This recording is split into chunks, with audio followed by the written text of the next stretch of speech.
The first reading today comes from Deuteronomy 31, verses 1 to 8. Then Moses went out and spoke these words to all Israel. I am now 120 years old, and I am no longer able to lead you. The Lord has said to me, you shall not cross the Jordan. The Lord your God himself will cross over ahead of you. He will destroy those nations before you, and you will take possession of their land.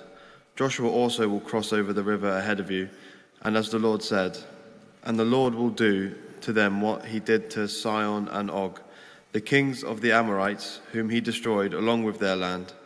The Lord will deliver them to you, and you must do to them all that I have commanded. Be strong and courageous. Do not be afraid or terrified because of them, for the Lord your God goes with you. He will never leave you nor forsake you. Then Moses summoned Joshua and said to him, in the presence of all Israel, be strong and courageous, for you must go with this people to the land that the Lord swore to them, to their ancestors, to give to them, and you must divide it among them as their inheritance. The Lord himself goes before you and will be with you. He will never leave you nor forsake you. Do not be afraid, do not be discouraged.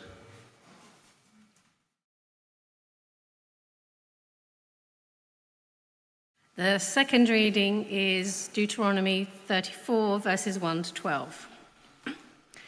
Then Moses climbed Mount Nebo from the plains of Moab and to the top of Pisgah, across from Jericho. There the Lord showed him the whole land, from Gilead to Dan, all of Naphtali and the territory of Ephraim and Manasseh, all of the land of Judah, and as far as the Mediterranean Sea, the Negev, and the whole region from the valley of Jericho, the city of palms, and as far as Zoar. Then the Lord said to him, this is the land I promised on oath to Abraham, Isaac, and Jacob, when I said, I will give it to your descendants. I have let you see it with your eyes, but you will not cross over into it. And Moses and the servant of the Lord died there in Moab, as the Lord had said. He buried him in Moab, in the valley opposite Beth Peor, but to this day no one knows where his grave is. Moses was 127 years old when he died, yet his eyes were not weak, nor his strength gone. The Israelites grieved for Moses in the plains of Moab 30 days, until the time of weeping and mourning was over. Now Joshua, son of Nun, was filled with the spirit of wisdom because Moses had laid his hands on him. So the Israelites listened to him and did what the Lord had commanded Moses. Since then, no prophet has risen in Israel like Moses, whom the Lord knew face to face, who did all those signs and wonders the Lord sent him to do in Egypt, to Pharaoh and to all his officials and to his whole land. For no one has ever shown the mighty power or performed the awesome deeds that Moses did in the sight of all Israel. This is the word of the Lord.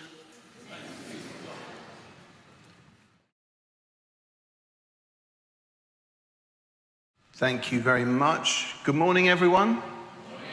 That was a very good morning. That was very good. If you don't know me, my name's Dan. And in fact, if you do know me, my name is still Dan. It's a pleasure to be with you all here today. And of course, the millions watching online. As Sarah said, this has been a sermon series about leadership. And in a minute, I'm going to suggest to you that there are only two types of leaders, that all leaders can be defined into two different groups. But before I do that, I want to talk about some divisions in the UK. Not dark divisions, but some quirky ones. When my children were younger, we were visiting some relatives in Sheffield, and my sister-in-law asked them, are you ready to eat your tea? And they stared at her with a confused look, unsure how they were supposed to eat or drink. And in a moment of cross-cultural interpretation, I quietly whispered to them that she meant dinner. And when we drink tea, a nice treat to have with it is a crumbly baked good slathered in cream and jam. Can someone shout out to me what that baked good is called? So a bit of division here. Some saying scone, some saying scone. Oh, and when applying the jam and the cream, it is well known that one of those goes on first. So on the count of 3, can everyone shout out as loudly as possible which goes on first, jam or cream? Didn't even have to count to 3. That's how keen you were. Another one is people's view of London. To some, usually people who've never been here, they believe that London is a dystopian, lawless island of concrete filled with smog, neon lights and marauding gangs. And then there's those of us who live here who know better. One more difference in the UK I'm going to talk about is gravy, which you wouldn't necessarily have thought of. But for some, this is a sauce reserved for a roast dinner or perhaps sausage and mash. But believe it or not, there are people who will put gravy on everything. Chips, pies, jacket potatoes, and even, and I swear this is true, I've seen it with my own eyes, even fish and chips. So it's a divine mystery. Oh, have we got a gravy on fish and chips fan? Did I? Yeah, there you go.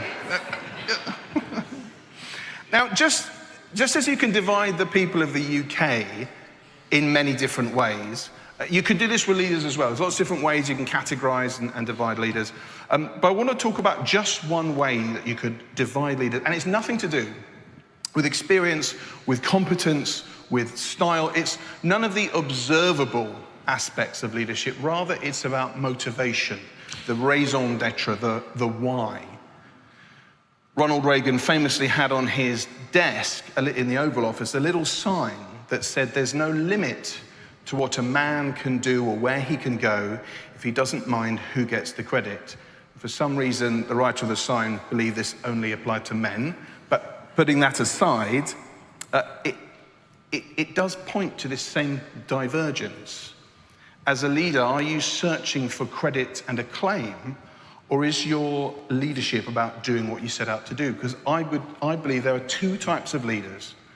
Those who use their position to elevate and enhance themselves, and those who use their position to elevate and advance their mission. A European politician who lived before Reagan was Lucius Cincinnatus. He served as a consul in the early Roman Republic nearly 2,500 years ago. And he had retired and he'd gone to the countryside and he was tending his farm in peace. But an existential military threat faced Rome. Cincinnatus was called out of retirement and offered the powers of a dictator and asked to save Rome. Dictatorial powers are useful or even necessary in a crisis. You have absolute power. You can act decisively to get things done without the shackles of bureaucracy and politics. But the problem is, if you give someone absolute power, when the crisis is over, they don't always give that power back. But not Cincinnatus. He achieved a swift victory in 16 days, and then, being a complete dictator, having all the money, the power, the authority, he just gave it all up, and he went back to his farm. And Jesus was faced with this question of, is it about you or is it about the mission, when he was tempted in the desert? Satan tempted Jesus in 3 ways. The first temptation was to turn stones into bread. Secondly, to throw himself off the temple, knowing that God's angels would save him in front of everyone. And finally, he was offered the kingdoms, all the kingdoms of the world, and all their riches. These 3 temptations represent 3 different beliefs. The stones to bread is, I am what I do. I am my efficiency. Being rescued by angels in front of a crowd is, I am what others think of me. I am my popularity. And the kingdoms of the world is, I am what I control. I am my power. So when we read at the end of Deuteronomy, this seemingly heartbreaking scene where Moses, the reluctant liberator, the lawgiver, the one who bore the crushing weight of an anxious, complaining nation for 40 years, he stands at the peak of Mount Nebo. He looks out at the promised land. He can see the green valleys, the flowing rivers, the future of his people, almost close enough to smell. But God tells him, I've let you see it with your eyes, but you shall not cross over there. For many of us raised in a culture obsessed with individual success, this feels like a tragedy. We want the Hollywood ending. We want the leader to cross the finish line, to lift the trophy and enjoy the fruits of their privilege. We could see Moses' exclusion as a punishment. But if we look closer, Mount Nebo, I don't think it's a story of failure.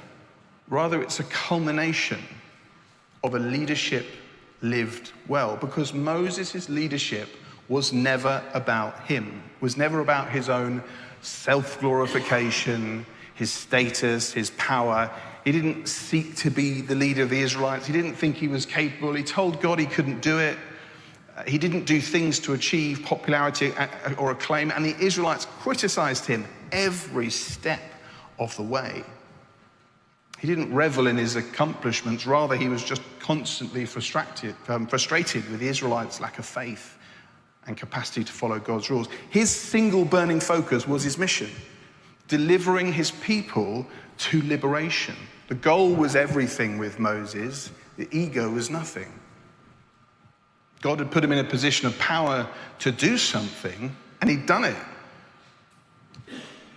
Now it was time to lay the power down and pass on the baton to someone new. There's a great Greek proverb that says, a society grows great when old men plant trees whose shade they know they shall never sit in. And for the second time, I point out it's not only men who can plant trees, but it's an old proverb. But the proverb points beautifully towards this mentality of doing things not for your personal gain, but for the greater good. Leadership can be hard and can be bruising. Leaders can face suffering. Many of them have the scars to prove it. But you either consider these scars as proof of entitlement, that I deserve something, or merely as a testament, a story to a job well done. And Moses stood on that mountain at the end of his life. He didn't rage against God. He didn't desperately try to cling to power as bad leaders do. He laid down his power. He passed it on to Joshua. So it's very interesting to reflect on Moses' leadership style and his context. But what does this mean for us today?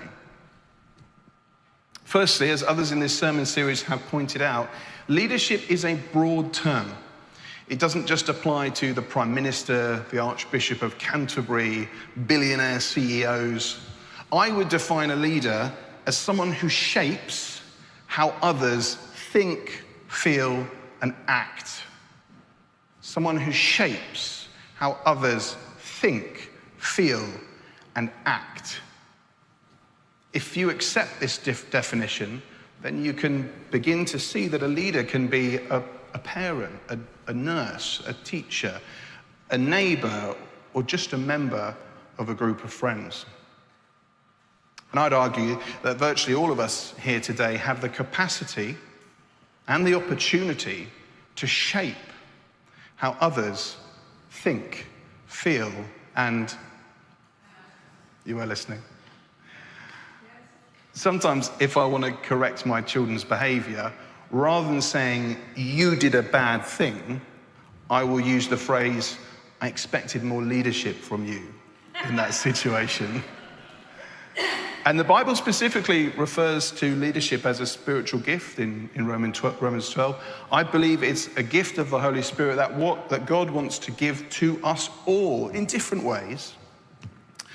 So as the band come back up, I'm going to pray that God will give the gift of leadership to those in this room and online who need it.